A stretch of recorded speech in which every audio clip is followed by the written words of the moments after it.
Hello, my friends, welcome. In today's video, in this video right here, we are celebrating this channel reaching 1 million subscribers. That's crazy. And to do that, we've got to give away an amazing discount code for any of my e-courses and a worksheet, and of course, lots of painting flowers. So let's get into it. Hey friends, what's up? Welcome back. My name is Shayda Campbell, and around here we make art together, and it's fun, not scary. So a little bit about me and this channel. I started blogging in 2013, sharing my creative pursuits, and it's really hard to get readership to a blog that just kind of exists on its own out in the internet ocean. And Chris encouraged me to at least just make one YouTube video. I was very scared to do that, but in 2015, I put out my first video, and it was a hand lettering and illustration video, and it kind of took off in its own small way. And that is the genesis of this whole brand and this channel and this wonderful artistic community. And today we are here celebrating 1 million subscribers, which is just wild. And I'm here to say thank you, really, to you for being a part of this community. I'm always blown away by how kind and generous and wonderfully creative this group is. There are rarely, if ever, any negative comments. Everybody is encouraging me and encouraging each other. And the comments that I love to read and that I see every single day, which still just is mind-boggling to me, and it makes me so happy, are the comments that say, I never painted before, or I stopped painting after high school, which is me, and I now paint every day, or I now paint every weekend, or whatever, when my kids nap, you know, you get it. But so many of you have picked up a paintbrush or a pencil and got into a daily art practice, and you're sharing and you're encouraging yourselves, you're encouraging me, and I just love it. I am here for it. So here's what we're doing today. This video, these 12 flowers, are part of a tutorial that came out in 2019 that I titled Every Watercolor Flower You'll Ever Need. Has a good ring to it. And this video now has over 5 million views on YouTube. I'm so proud of it, and I love seeing these flowers in your work and on social. And so I thought a fun thing to do in order to celebrate would be to repaint this painting 4 years later. So there she is. You can see a progression in my work. And as I paint and share this with you today, I want to talk a little bit about how my style has changed. I'm going to guide you through the flowers again. And I want to talk to you about, how the channel has changed my life, and how YouTube and this community, you guys right here, have inspired and shaped my entire world. And I think in regards to that, the most powerful story I can tell is one about this house that we're sitting in right now. So Chris and I this year last year in May of 2022, bought our first home, and we're now living in Stratford, Ontario. And that's actually where we met. So Chris and I met in 2010 in Stratford, and we were both restaurant industry. Chris was a chef, I worked as a waitress, and we loved living in Stratford. We got married here, but it is a tourist town. It has a big boom summer and then this really slow, quiet winter. And we realized we are scarcely employed all winter and we're going into debt. So we moved away. And we kept on moving. If you know our story, we've traveled all over Canada and we've had some fun. But when we left, we always said that if we could work from anywhere, we would move back to Stratford. And now that's making me emotional.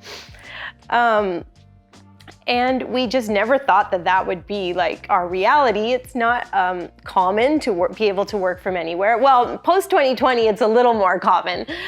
But we moved when we decided to purchase our first home after the birth of our first child, which is another, I don't think we weren't sure if we would have a family, because restaurant work can also be very unstable. So anywho, this is going in an emotional direction.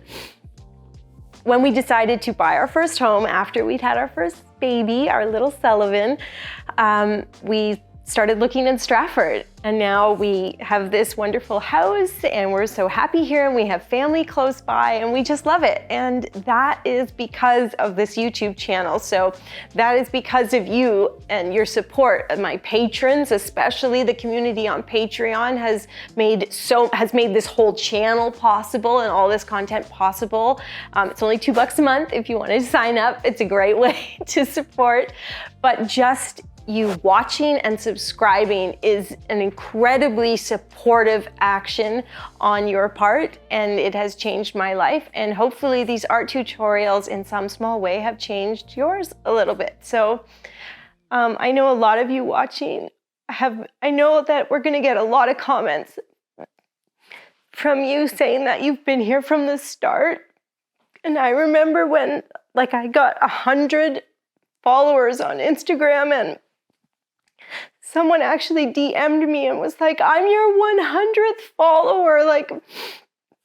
And so many of you over the years have been like, I'm an OG. I've been here since the beginning. And that's just crazy how kind and how supportive, and that you're enjoying the content, and you really are, you care, and you care about the numbers, you care if I have the subscribers that I deserve, and I just see all these wonderful comments, and I really appreciate, and there's so many of you that I just love reading your comments every week, and I am just so happy that you're here, and I'm excited to do some painting today, so let's paint some flowers together. Maybe I just don't know myself very well, but I did not think I was going to get so emotional saying those words and just thinking about the genesis of the channel. But my goodness, of course, it's quite emotional when I think about how sweet everyone was just when I hit 10,000. That was a year after I started posting. I hit 10,000 subscribers, and everybody was so sweet at that point. So that, just thinking about that milestone got me really teary. I'm beginning by painting these pink flowers. This is sort of a Shayda Campbell classic, whether we're drawing or painting, where you're just doing the simplest 4 or 5 petal flower. You can make it really have that nice perspective by making the front petal very short, very flat, and it just gives the look that the flower is a little bit concave. With this type of flower, this very Shayda flower, you're really using the motions and movements of your brush to pull that belly of the brush across the page and create those organic shapes for the petals and leaves. And so we've painted 2 pink flowers, nice little cluster with some leaves and stems. We're going to leave that alone, and we'll come back and add some more detail with a wet on dry technique. Now, next up, I've got this wonderful dark purple, but not too dark. It's sort of a medium purple, and we're going to do kind of another 4 petal flower, but instead of making the petals really rounded, we're making them a little longer. Instead of thinking like poppy or peony, think crocus or daisy, something that's got that longer petal. And we're keeping that bottom petal really flat to give the look that the flower is blooming up and out and that it's a little concave. We'll grab a dark blue just on the tip of that round brush, and we'll paint some thin stems and then pull that brush across the page to create those really organic shapes for the leaves.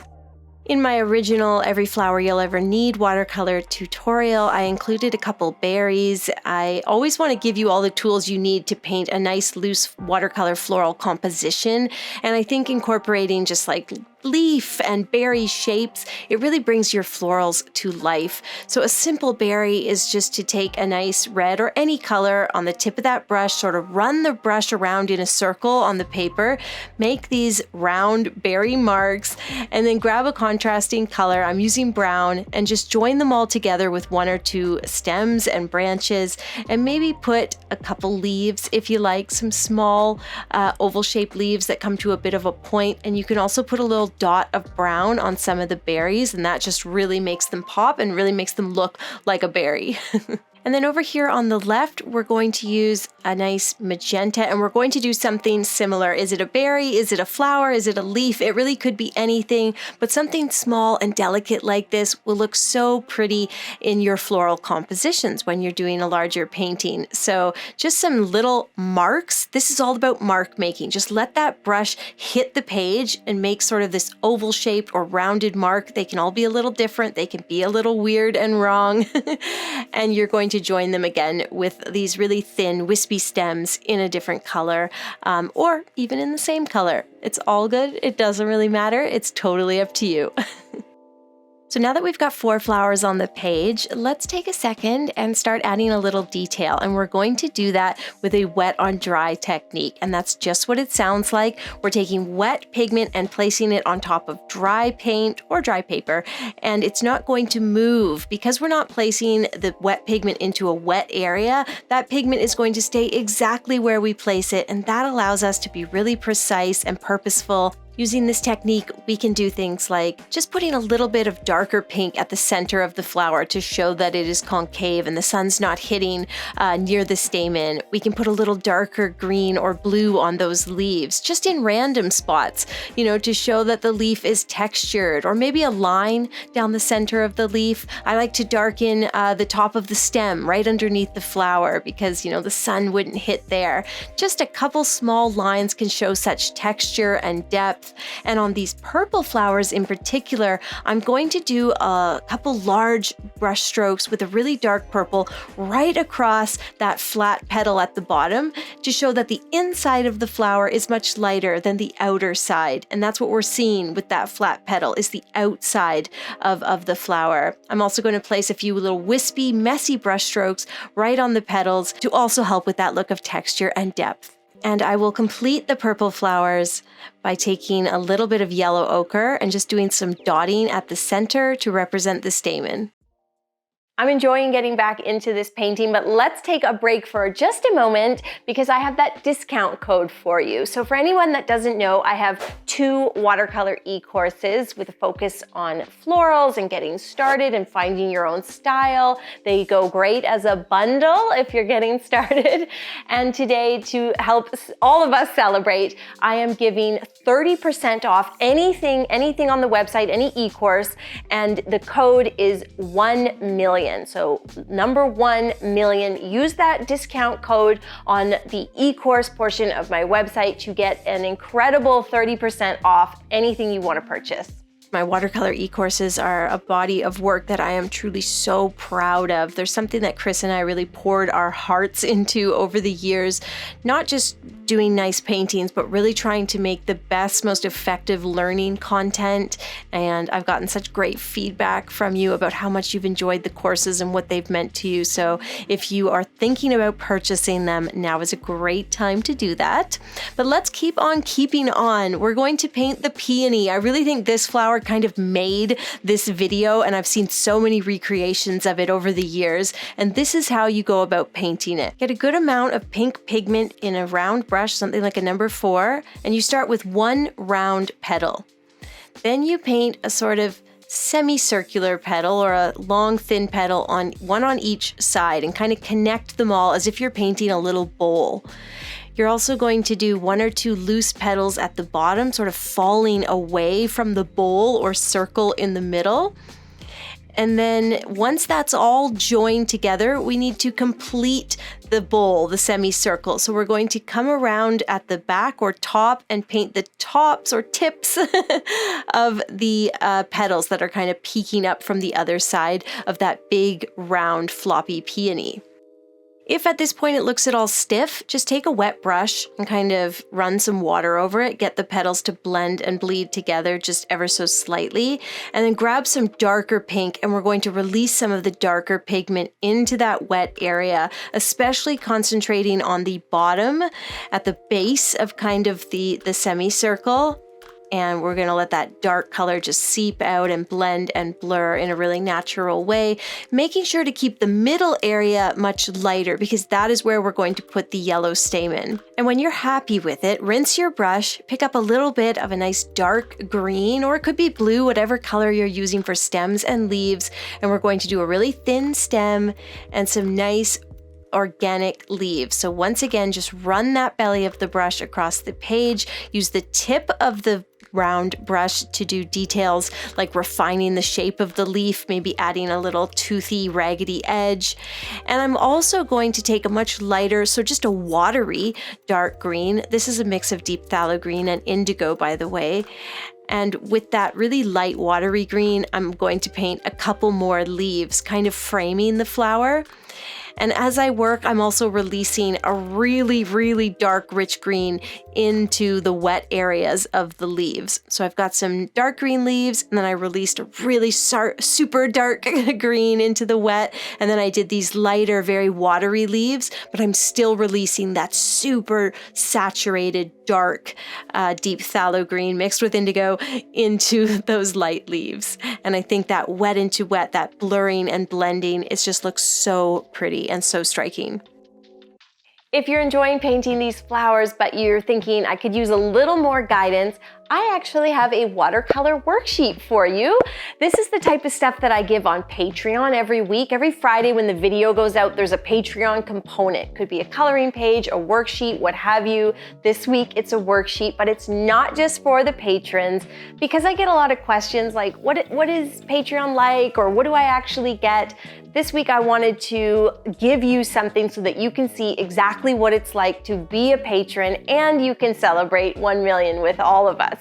So head over to patreon.com/Shayda Campbell to get the watercolor floral worksheet. Use the link in the video description and see what it's like to be part of this awesome bonus content club. It's only $2 a month or $22 for the year to get everything I'm talking about, and it's a great way to support this channel. Patrons, as you know, this channel would not be possible without you. And don't worry, because you're getting something just for you.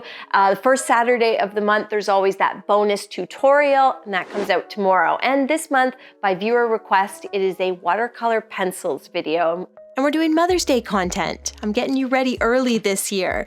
So if you want extra Shayda Campbell tutorials, there's always more stuff over on Patreon.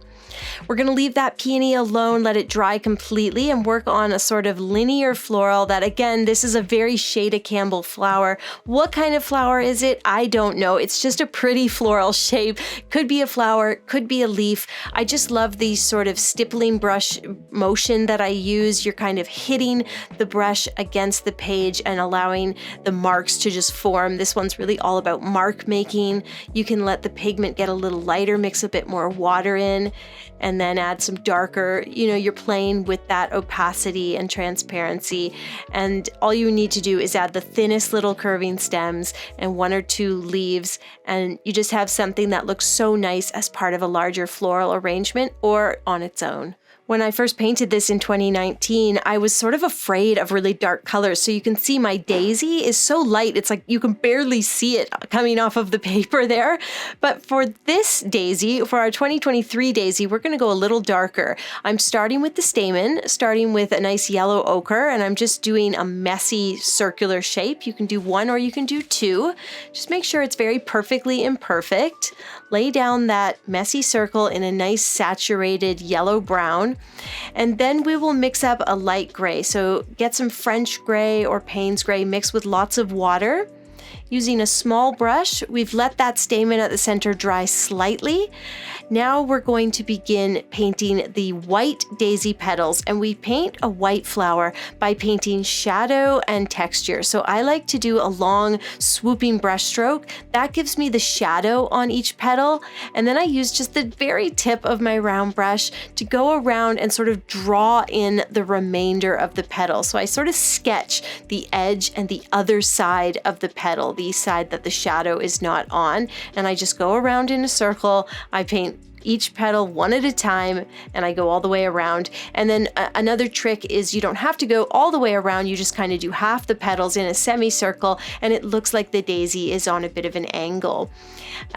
While the gray is drying, we're going to grab a nice green or blue, whatever leaf color you're doing. I'm using deep phthalo green mixed with indigo, that nice minty dark green that I've been using for this piece. We're going to do 2 really thin curving stems, and then I do these shaggy leaves. Again, just thinking about mark making, letting that brush hit the paper and just make a mark. And it's a really nice way to get these natural shaggy looking leaves. And the leaves can also be helpful in framing the white flowers. So if you want to put a leaf right up against the petals, that's always a good idea. It's another great trick to make those white flowers pop off of the white paper. So get loose with those leaves and wisps of grass. That's really going to make those white flowers show up.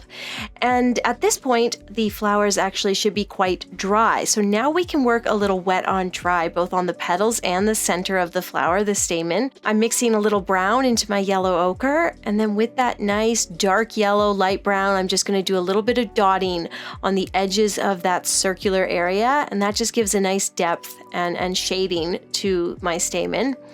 And then I'm grabbing a bit of a darker gray, so you could mix a little bit of violet into your French gray, or just add less water, use less water, and with that concentrated gray, just do a couple thin lines. It really goes a long way to making sure that the daisies aren't just fading into the page like mine were in 2019. And since we're working wet on dry, we're also going to come over here to our peony, coming back to the old peony. We'll use that dark yellow ochre to do some thin lines to represent the stamen that's kind of peeking out above the petals and taking shape in the center of that bowl-shaped flower. And you could also add a little bit of a darker pink on some of the petals as well. And you can get quite random with that dark pink. Moving right along, our next one is another sort of what I call a floral shape, where it could be a leaf or it could be a flower. It's kind of like a lavender. I've mixed up this very gray purple. It's just French gray with a little bit of violet or purple mixed in. I start with a thin wisp of a line for the stem, and then I just go along making marks, just doing these hits of the brush to represent one little leaf or one petal. And you can do these in a cluster. They look nice, kind of crisscrossing. And of course, if you're doing a larger floral arrangement, they're a small, delicate element that can really add a lot to the larger whole. You can take some green and add a little green on that stem if you like. That's not necessary. And then you can also add a bit of a darker purple, gray purple on top. And just a few, again, mark making, just a few hits of that brush, some random marks, really goes a long way and adds to the contrast and the beauty of that simple floral. If you're a beginner or new to watercolor flowers, this next one will get you feeling like, I really got this, and you'll be looking like you know what you're doing and you're painting something really delicate and detailed, but it is simple, simple, simple. You're just going to paint these little 4 and 5 petal flowers. All you really need is one little hit of the brush against the paper. You're just painting little circles and little heart shapes and V shapes. You know, some of the flowers can be just 3 petals, others can be 4 or 5. It doesn't really matter. You're going to paint a whole cluster.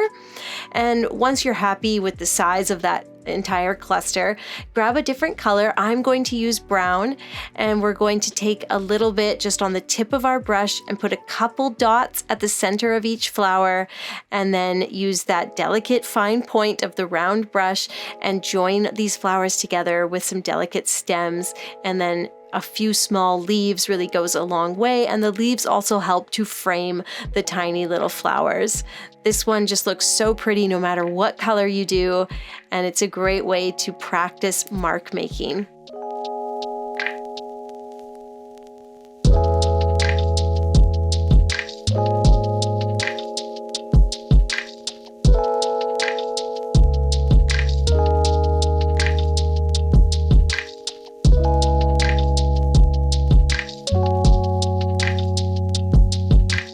Okay, Okay, the last one that we're going to paint together is this pretty little rose or rosebud that's on the right-hand side here in the middle. And this is a fun, easy way to paint roses. So you take a light watery pink and you're just going to paint a circle. Think of painting a spiral that keeps breaking, or a circle that has all these little white lines kind of showing through. You want to start with a medium pink and then rinse your brush, and using like a very light watery pink, you just kind of bleed the edges of that circle outward so that the rosebud gets lighter as it gets larger. And the darkest pigment is concentrated where you began. And then you can come back in while it is still wet and do a few little dots at that center mark, do a few thin lines, little wisps of curving lines, and all of those motions are going to show that the rose is really tightly clustered at the center, that's where the petals are tightest and the color is darkest. You don't have to paint every petal, you just have to show the idea of there being many, many petals there. While you're waiting for the two flowers to dry, these look really pretty in clusters, you can take a green and just do some mark making. Just pull that belly of the brush across the paper, allow a natural shape to kind of emerge.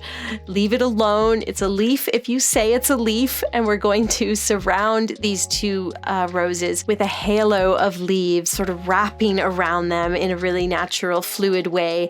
And just like we did on that peony, we're going to take a really, really dark minty green. Deep phthalo green mixed with indigo is great for this, and just release the tiniest little bit of green into the wet area of each leaf and just let it bleed out and blend and blur.